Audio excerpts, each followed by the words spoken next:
एक किस्सा बड़ा मशहूर है और यह किस्सा आपके लिए समझना बहुत ज़रूरी है। कहते हैं कि आज से 1300 साल पहले मस्जिद अल हराम के अंदर एक नाबीना इंसान गिलाफ काबा पकड़कर दुआ मांग रहा था कि अल्लाह मेरी बीनाई चली गई है, मेरी बीनाई वापस आ जाए। वहीं मस्जिद अल हराम में उस वक्त का एक जाबिर हुक्मरान हज्जाज बिन यूसुफ भी मौजूद था। हज्जाज बिन यूसुफ तवाफ़ काबा कर रहा था। हज्जाज बिन यूसुफ ने जब उसकी ये बातें सुनी, उसकी ये दुआ सुनी, उसे बहुत गुस्सा आया। हज्जाज बिन यूसुफ ने उसे अपने पास बुलाया और उससे ये पूछा कि कितने साल से नाबीना हो। उस आदमी ने जवाब दिया कि 20 साल हो गए हैं, मेरी आंखें नहीं हैं, मुझे नज़र नहीं आता, मेरी बीनाई जा चुकी है। हज्जाज बिन यूसुफ ने उससे पूछा कि जब 20 साल से तुम्हारी नज़र नहीं है, तुम नाबीना हो, तो क्या आज दुआ मांगनी शुरू की है या 20 साल से मांग रहे हो? तो उस इंसान ने जवाब दिया कि नहीं, जब से मेरी बीनाई नहीं है मैं तब से दुआ मांग रहा हूं।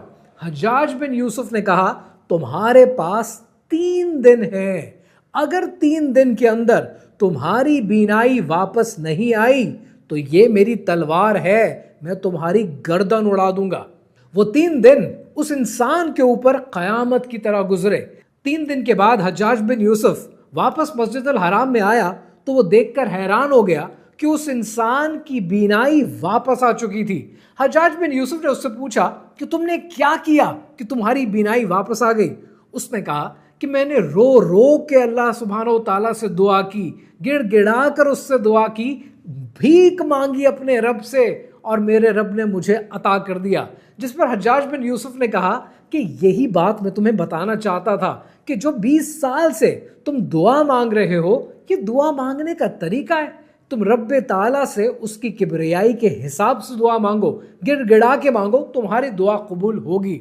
अब ये वाकया सुनने के बाद नेचुरली एक सवाल आपके जहनों में आएगा कि हर जुमे की नमाज में तमाम मुसलमान फलस्तीन के लिए, कश्मीर के लिए, रिस्क के लिए, सेहत के लिए दुआ मांगते हैं। जुमे की नमाज तो छोड़ें, इंसान अपने लिए कितनी दुआ मांगता है। लेकिन आज आपकी और मेरी दुआएं कबूल क्यों नहीं होती? क्या ऐसा होता है कि हम जो मांगते हैं वो हमें नहीं मिलता? कहानी क्या है, आइए समझते हैं।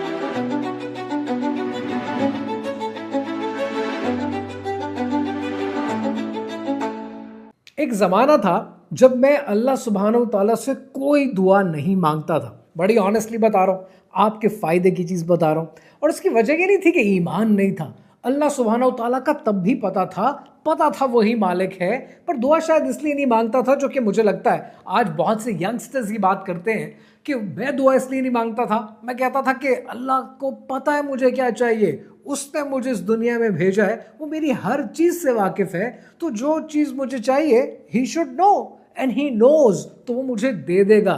फिर जब ज़िंदगी में बहुत सारी ठोकरें लगती है ना, तब दुनिया कितनी बड़ी है और कितनी बीसियों के 100 होते हैं, फिर समझ में आता है। और तब ये समझ में आया कि जब इंसान को छुट्टी चाहिए होती है, वो कहीं नौकरी कर रहा हो, तो आप बॉस की पहले तारीफ़ करते हैं कि सर बड़े अच्छे लग रहे हैं, बड़े प्यारे लग रहे हैं, सर एक छोटी सी रिक्वेस्ट थी, एक काम था, अगर हो जाए तो ये आजिज़ी, ये इनकसारी हम नौकरी पे दिखाने को तैयार हैं।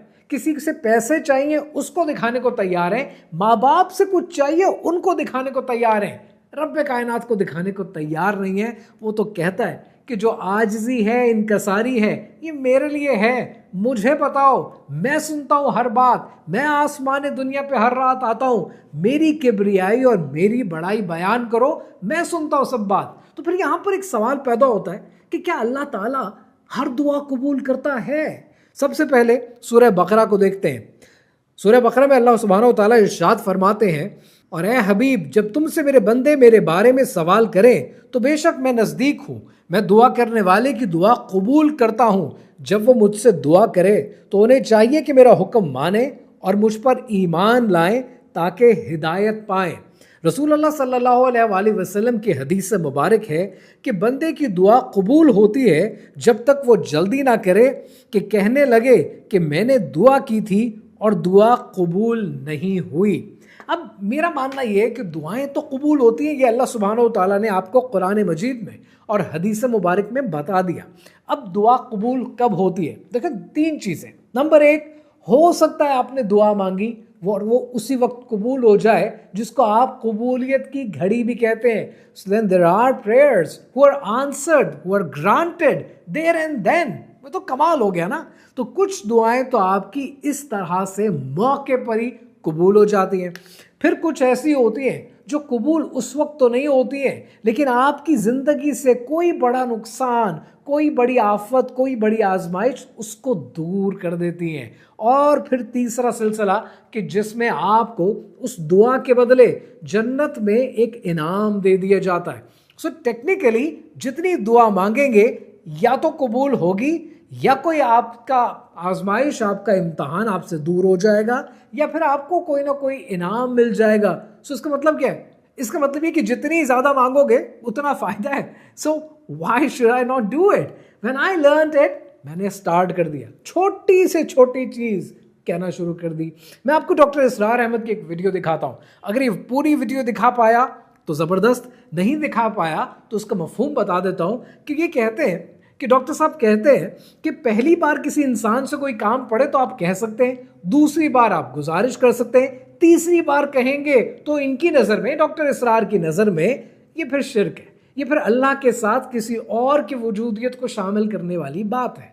यानी आपने जो मांगना है डायरेक्टली अल्लाह से मांगे, बगैर किसी वास्ते के, बगैर किसी हुज्जत के, खुलकर मांगे जितना आपने मांगना है। अब यहाँ पर एक सवाल और खड़ा होता है कि अल्लाह सुब्हानहू व तआला आपकी दुआ को कबूल करने में वक्त क्यों लेता है? क्यों इतनी हेजिटेशन, क्यों इतना डिले आता है? क्योंकि ये डिले आपको, मुझे, किसी भी इंसान को बेकरार कर देता है। सो पहली चीज़ ये समझें कि ये जो प्लैनेट है ना जिस पे हम आबाद हैं, ज़मीन जिसको कहते हैं, हम यहाँ के लिए बने नहीं हैं। तो जब यहाँ के लिए बने नहीं हैं, हमें भेजने वाला वो है, उसकी ज़ात है। तो जब उसने भेजा है ना तो उसको एग्जैक्टली पता है कि किस लम्हे पर, किस मिनट पर, कितने सेकंड पे आपको क्या चाहिए और आपकी क्या क्या ज़रूरियात हैं। He knows exactly everything. तो जब उसको ये सब कुछ पता है तो हर चीज़ उसकी कैलकुलेशन, उसकी प्लानिंग के मुताबिक है। दूसरी चीज़ ये ज़रूर जहन में रखें कि जो इंसान इस दुनिया में आया है, आपका जिससे भी कंपटीशन है ज़िंदगी में, क्योंकि हर इंसान किसी न किसी से एक कंपटीशन लगाकर बैठा हुआ है, तो जिससे भी आपका मुकाबला होता है ना ज़िंदगी में, हुस्न में, पैसे में, नंबरों में, नौकरी में, जहाँ पर भी आपका इम्तहान चल रहा है, उस इंसान ने भी और आपने भी बग़ैर इम्तहान दिए किसी ने बाहर नहीं निकलना। हर इंसान के ज़िंदगी में इम्तहान होगा, हर कोई आजमाइश से गुजरेगा। बहुत लोगों की आजमाइश हमें नज़र नहीं आती, तो हमें लगता है इसको तो सब कुछ मिल गया, ये तो बहुत आगे निकल गया और ये तो बहुत पीछे रह गया। मुझे समझ ही नहीं आता ये आगे और पीछे क्या होता है, कि किस बात का कंपटीशन तो कहीं पर भी नहीं है। बट एनीवेज, जिससे है ना कंपटीशन, उसका भी कोई ना कोई इम्तहान चल रहा है। वो शायद उस वे, शेप और फॉर्म में नहीं होगा जैसा आप चाहते हैं। लिहाजा जब अल्लाह सुब्हानहू व तआला ने आपको कोई चीज़ देनी है तो उसने ये देख कर देनी है कि वो चीज़ आपके लिए सही है कि नहीं।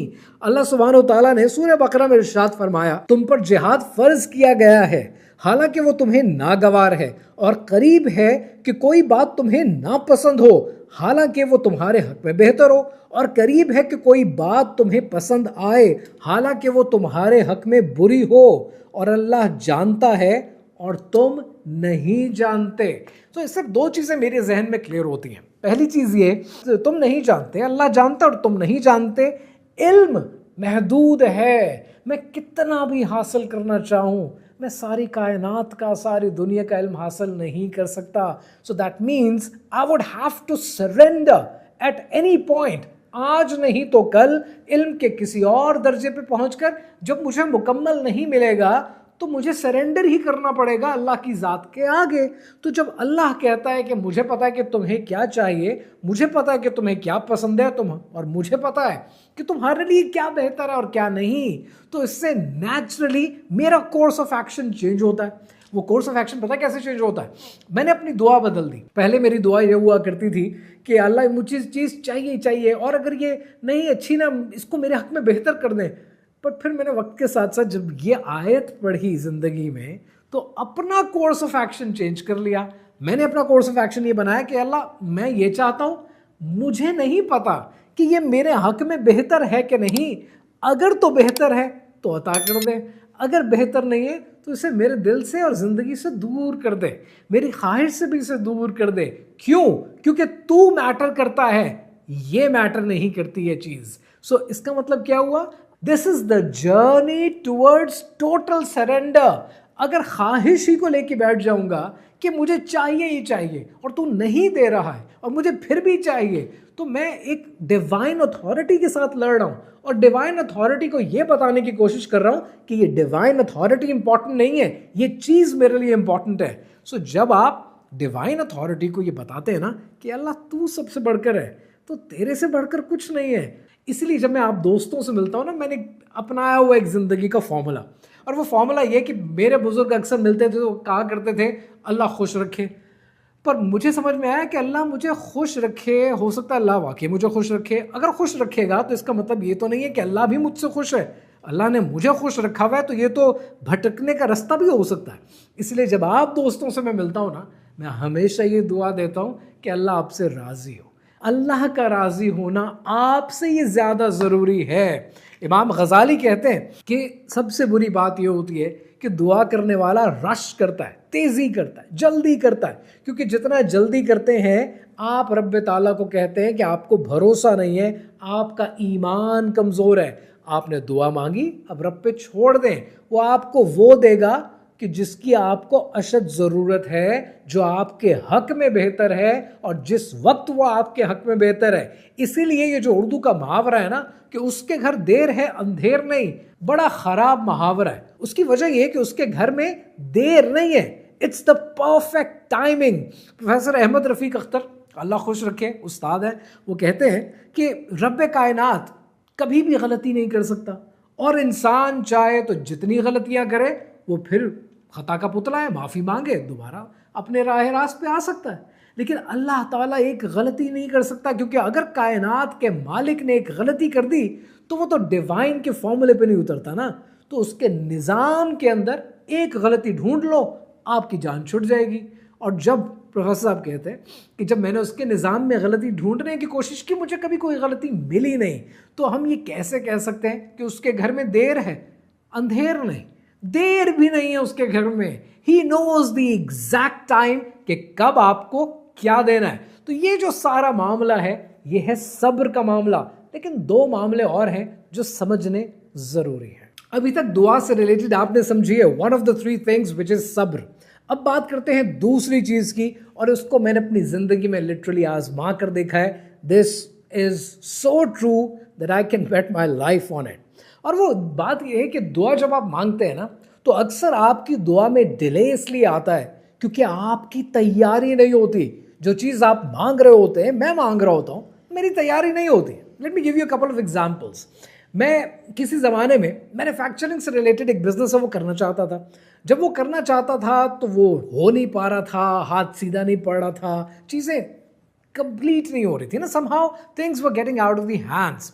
फिर अल्लाह सुब्हानो तआला ने एक और चीज़ में मुझे डाल दिया। वो चीज़ मुझे बिल्कुल पसंद नहीं थी, डाल दिया। उसमें घंटों के हिसाब से स्ट्रेस हुआ करता था, and I started taking it. और फिर करते करते करते करते उस चीज़ का एक्सपर्ट बनने के बाद फिर उससे ग्रेजुएट करके जब मैन्युफैक्चरिंग में आए तो आई लर्नड वन थिंग।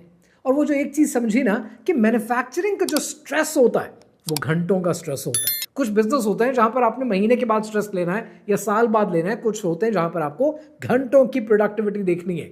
वो मैं उसके लिए तैयार ही कभी ना होता अगर उस काम में ना डाला होता। लाइकवाइज आज अगर यहाँ बैठकर मैं आपके लिए वीडियोस बनाता हूँ, रील्स बनाता हूँ, लोग कहते हैं जी बड़ा आप बोलते हैं और अच्छा बोलते हैं और ये है और वो है। ये अल्लाह सुब्हानहू तआला जिसको इज्जत देना चाहे, अल्लाह का बहुत करम है। बट सवाल ये कि मैं जवानी में पैसे भी नहीं उतने मिलते थे, FM 100 के ऊपर भी डीजेइंग करता था। इंग्लैंड पढ़ने चला गया तो वहाँ पे रेडियो पे भी डीजेइंग करनी शुरू कर दी, बोलना शुरू कर दिया, होस्ट बन गए, एंकर बन गए। तो वो आज ज़िंदगी में काम आ रहा है। क्यों?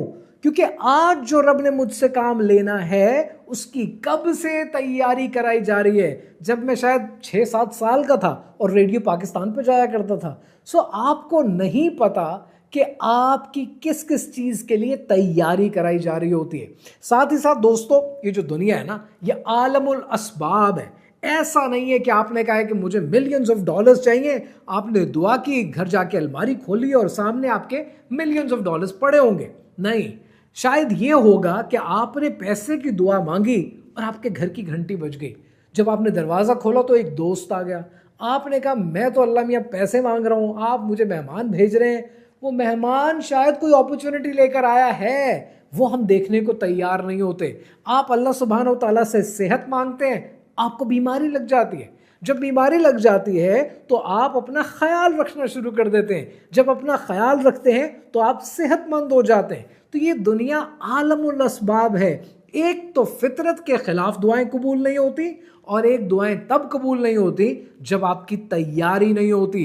जब आपकी तैयारी होती है, दैट्स द परफेक्ट टाइम कि आपकी दुआएं कबूल होना शुरू हो जाती हैं। और जो फितरत के खिलाफ दुआएं हैं, अगर मैं आज यहाँ बैठ कर कहूँ कि अल्लाह मशरिक की बजाय मगरिब से सूरज को निकाल दे, रात की बजाय दिन कर दे, ये फितरत के खिलाफ दुआएं कबूल नहीं होती। लेकिन अगर आप सब्र करेंगे, सब्र का दामन रखेंगे और तैयारी मुकम्मल करेंगे तो आपकी दुआ इंशाल्लाह ज़रूर कबूल होगी। और अब बात करते हैं तीसरे एलिमेंट की, क्योंकि अगर ये तीसरा एलिमेंट नहीं है तो दुआ कबूल नहीं होगी। अब जो वाक़या मैं आपके साथ शेयर करने वाला हूँ, ये वाक़या इब्न जोज़ी ने अपनी बायोग्राफी में लिखा है, और ये बायोग्राफी है इमाम अहमद बिन हम्बल। लिखने वाले लिखते हैं कि इमाम अहमद बिन हम्बल को किसी काम के सिलसिले में मुल्क शाम जाना पड़ा। जब वो मुल्क शाम पहुँचे तो शाम का जो सूबा था, उस सूबे के अंदर एक मस्जिद के अंदर ठहरने की कोशिश की, लेकिन मस्जिद का जो गार्ड वहाँ खड़ा था, उस गार्ड ने इमाम अहमद बिन हम्बल को बाहर निकाल दिया।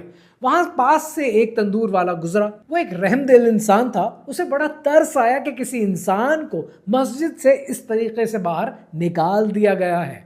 वो इमाम अहमद बिन हम्बल को अपने साथ ले आया। अपने साथ लाने के बाद उनको बिठाया, पानी पिलाया, और उसके बाद वो अपने रोटी गूंदने में, ब्रेड बनाने में मसरूफ़ हो गया। और जब वो मसरूफ़ था तो साथ साथ अस्तगफिरुल्लाह पढ़ता रहा। इमाम अहमद बिन हम्बल ने इस तंदूर वाले से पूछा कि अस्तगफिरुल्लाह कितने ज़माने से पढ़ रहे हो, कितने ज़माने से इस्तगफार कर रहे हो? तो उस पर उस तंदूर वाले ने कहा शायद सारी ज़िंदगी।